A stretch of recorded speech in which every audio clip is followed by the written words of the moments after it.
Hey, what's going on, YouTube? Welcome back to another episode of your favorite YouTube food series, Rhetorical Eats, where I, your host, go from state to state around the country, picking the most popular restaurants to review.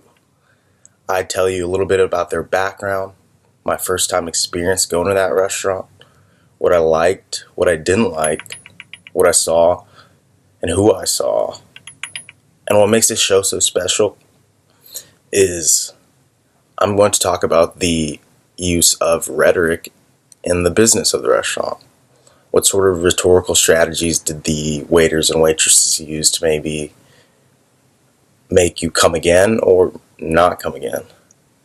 Before we get started, please subscribe to my YouTube channel by hitting the button below and catch us on your Food Network every single day at 3 o'clock Pacific time, 6 o'clock Eastern time.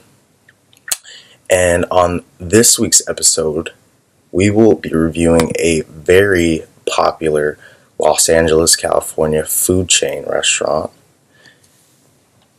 And because February was Black History Month and I love Los Angeles and I love me some soul food, I decided to go with Roscoe's Chicken and Waffles.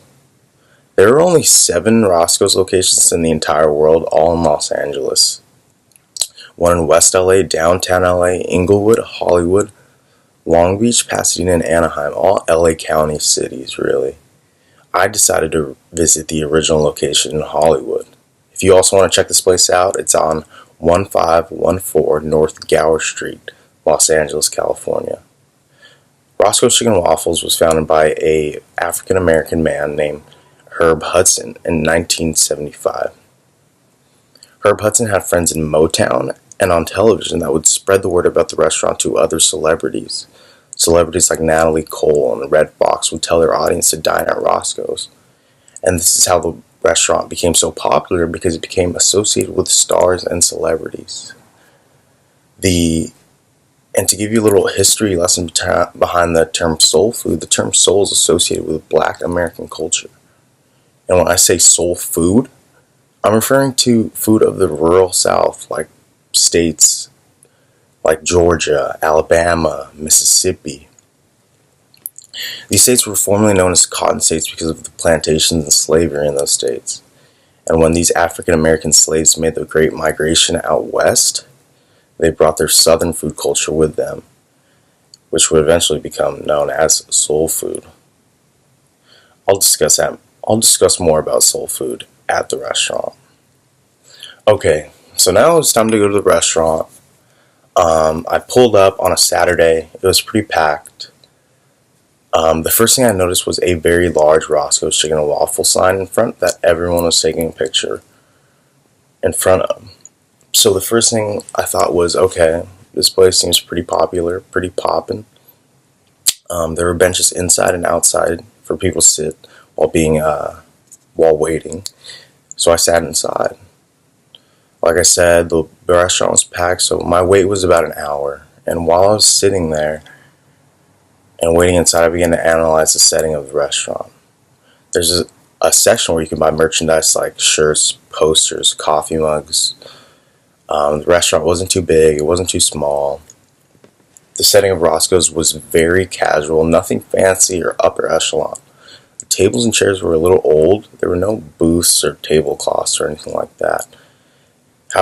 However, the place didn't look 100% clean, but it was still a very comfortable, authentic 70s restaurant setting, meaning you would probably stand out like a sore thumb if you were in a tuxedo or something.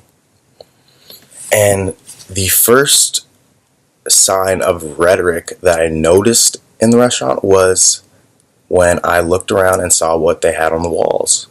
On the walls of Roscoe's, they had pictures of celebrities eating at the restaurant, like Will Smith, Shaquille O'Neal, Larry King, Jackie Chan, President Obama, just to name a few. And I thought this was a strategy to keep that theme that this restaurant was associated with stardom and celebrities in Hollywood, because people would be more inclined to come to a place that had celebrities, or that correlated with being famous. And after like an hour or so, I was finally sat by a very nice waitress who was wearing an all-white Roscoe's button-down and black pants. Our waitress referred to my friends and I using terms like hun and darling, which also really added to that authentic Southern feeling. And this was another use of rhetoric by the restaurant, by using a Southern and authentic dialogue to help add to the theme of soul food. The servers at Roscoe's were very hospitable and very persistent on asking if we had any questions or anything like that, because the menu was pretty overwhelming, because it had over 40 specialty plates that ranged from $8 to $15, and these plates were combinations of different kinds of soul food, chicken and waffles, just to name a few. First one was the Oscar, which is 3 chicken wings, grits, 1 egg, and a fluffy hot buttermilk biscuit for $9.99. Another one was called the Big Mama Special, and then another one was called Lord Harvey. A lot of plates were named after celebrities. In addition to all the possible entrees you can order, there were this endless amount of sides and soul food options you can add to your plate for no price at all. Different kinds of chicken, livers, giblets, chicken sausage, waffle, dinner salad, chef potato salad, biscuit, gravy, eggs, cheese and onions, smothered potatoes, french fries, mac and cheese, rice, grits, greens, cornbread, and sweet potato pie. Oh man, I'm just getting hungry just to listen to them again. But after the hardest decision of my life, I finally decided on the Obama Special, which is a chicken breast, chicken wing, and chicken thigh with a waffle. And I added a cornbread and mac and cheese on top of that. And to drink, I ordered one of their signature drinks, which was called an Ellipse, which was a mixture of OJ, iced tea, and fruit punch, which was another weird combo like chicken and waffles. And I was waiting for about 15 minutes, and while I was waiting for my food to arrive, I began to look around again and see who was at the restaurant, and I noticed it was a very diverse crew that ranged from all ages, families, friends, you name it. And I began to notice that this place seemed like it was for anyone. Like anyone could come there, have a good time, socialize, while having delicious food. And after around 15 minutes, my food finally arrived on 2 separate plates. My fried chicken was the perfect golden brown, perfectly cooked to the crisp. My cornbread was thick, like pound cake or something like that. And my mac and cheese was super cheesy, with cheese melted within cheese on top of cheese. Was to die for. And on my other plate was my huge buttermilk waffle that had butter melting slowly on top of, with syrup just poured all over it.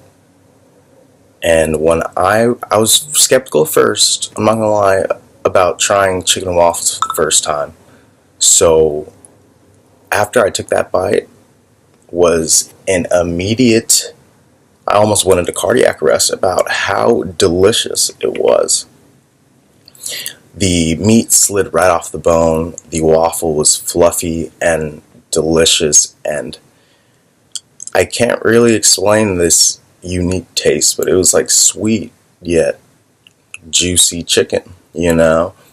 It was weird, but it was so good that I almost got up and went back to the kitchen to make sure there were not 20 grandmas back there cooking Sunday lunch for everyone, you know? That's how delicious that was.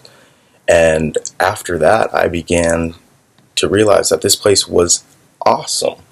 Like, this was probably my favorite restaurant that I've reviewed so far, because of how delicious the food was, the great staff, the theme of stardom and celebrities, and the use of making the theme Southern and authentic, like as if we were living in one of those states in the South. And so I would like to rate this restaurant a huge 10 out of 10. Please, if you're in Los Angeles, please go check this place out. You will not be disappointed.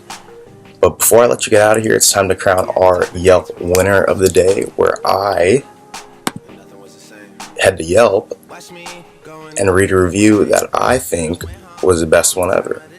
So for our Yelp winner of the day is Christina from Riverside, California, who says, "The chicken is so good, the chicken is hella bomb. Not really into waffles, but I still ate them and they were tremendous. Definitely check this place out, and definitely order the macaroni and cheese and grits." Thank you, Christina. You are our Yelp winner of the day. As for our Yelp loser of the day, we have Ron in Florida, who says, "Roscoe's Chicken and Waffles, easily the most overhyped restaurant in all of California. Please steer away of this place." Well, Ron, I couldn't disagree with you more there, buddy. So, you are our Yelp loser of the day. And for our Yelp winner of the day, we'll be sending you a $10 Starbucks gift card, so stay tuned for that. And catch us on next week's show, where I go review a popular sushi restaurant called Nobu. So, thanks for watching, guys, and don't forget to subscribe to my channel and follow us, catch us on the Food Network every single day, 6 p.m. Eastern Time, 3 o'clock Pacific Time. LJ out.